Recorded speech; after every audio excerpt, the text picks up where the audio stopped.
Good morning, everybody. I am picking up the reading of chapter 9 on page 194 in the paperback book, and it is the paragraph down at the bottom of the page that starts off with, but none of these projects.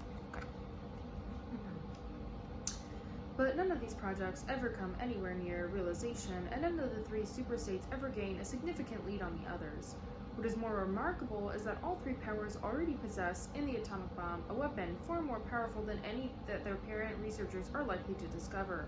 Although the party, according to its habit, claims the invention for itself, atomic bombs first appeared as early as the 1940s and were first used on a large scale about 10 years later.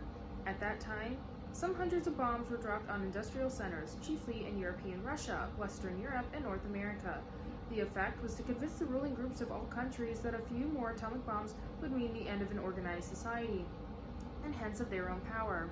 Thereafter, although no formal agreement was ever made or hinted at, no more bombs were dropped.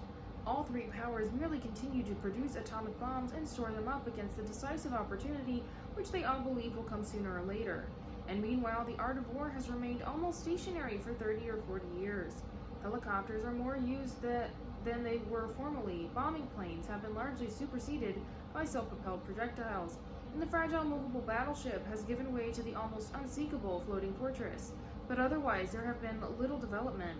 The tank, the submarine, the torpedo, the machine gun, even the rifle and the hand grenade are still in use.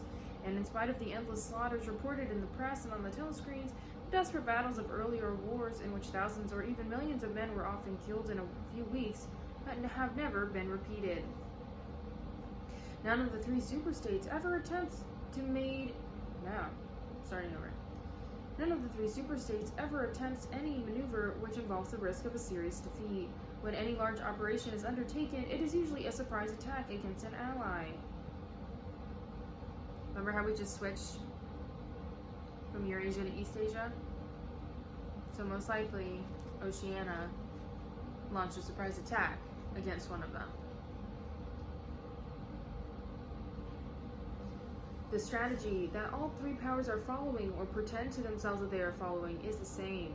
The plan is, by a combination of fighting, bargaining, and well-timed strokes of treachery, to acquire a ring of bases completely encircling one or other of the rival states, and then to sign a pact of friendship with that rival and remain on peaceful terms for so many years as to lull suspicion to sleep. During this time, rockets loaded with atomic bombs can be assembled at all the strategic spots.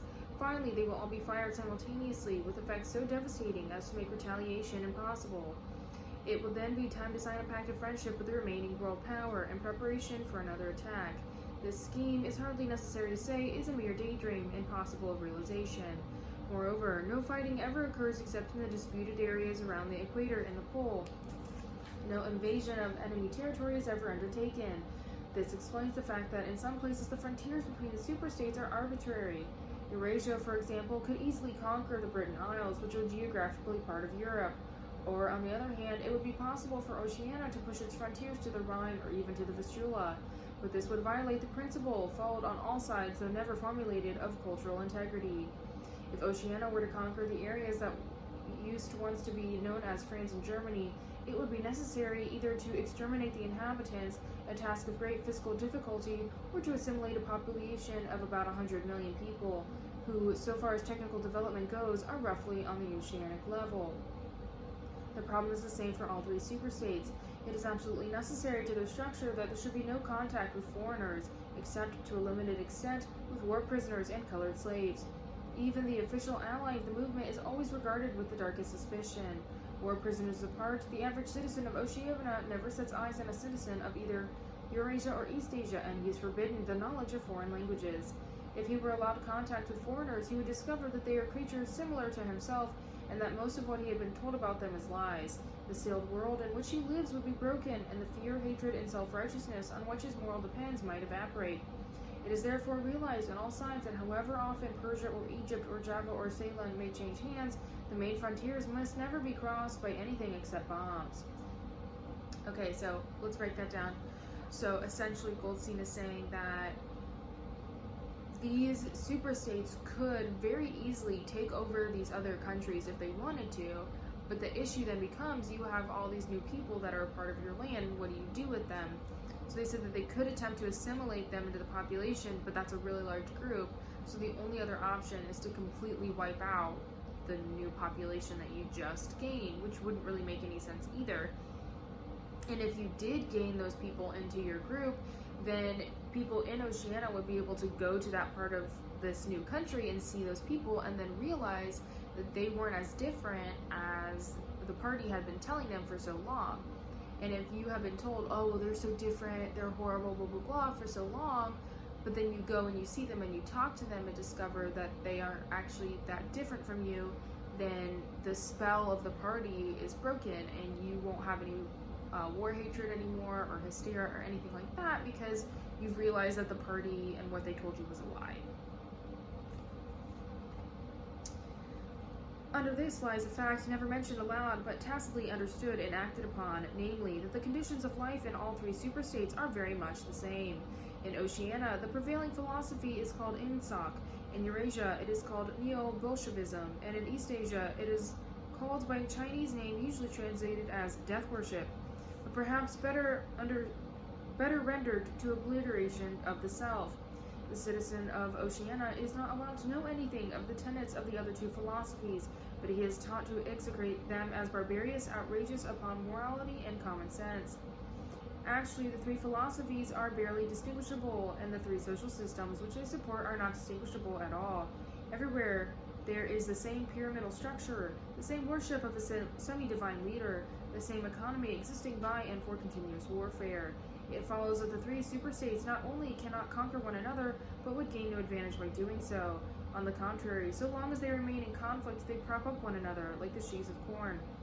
And, as usual, the ruling groups of all three powers are simultaneously aware and unaware of what they are doing. Their lives are dedicated to world conquest, but they also know that it is necessary that the war should continue everlastingly and without victory. Meanwhile, the fact that there is no danger of conquest makes possible the denial of reality, which is a special feature of Ingsoc and its rival systems of thought. Here it is necessary to repeat what has been said earlier, that by becoming continuous war has fundamentally changed its character. Okay, so what does that all mean? It's essentially saying that these three superstates, they've been telling their people that the other two superstates have these fundamentally different ideologies and belief systems that are inherently wrong, and like that's why we're fighting against them, because they're wrong and they're morally outrageous and barbarous. But if you actually were to look at the three superstates and their beliefs, you would discover that they're pretty much exactly the same. They might go by different names, but they're pretty much the same thing. They follow the same semi-divine, like they have Oceania has Big Brother, and that's their like semi-divine. He's not like a god, but definitely up there in that realm of like a deity like figure for Oceanic people. And you would see that like the economy is the same. It's run by the same need for continuous warfare. So pretty much these three superstates, while the party and the other two countries are telling their people that they're completely different, they're actually not, and they're actually almost indistinguishable from one another.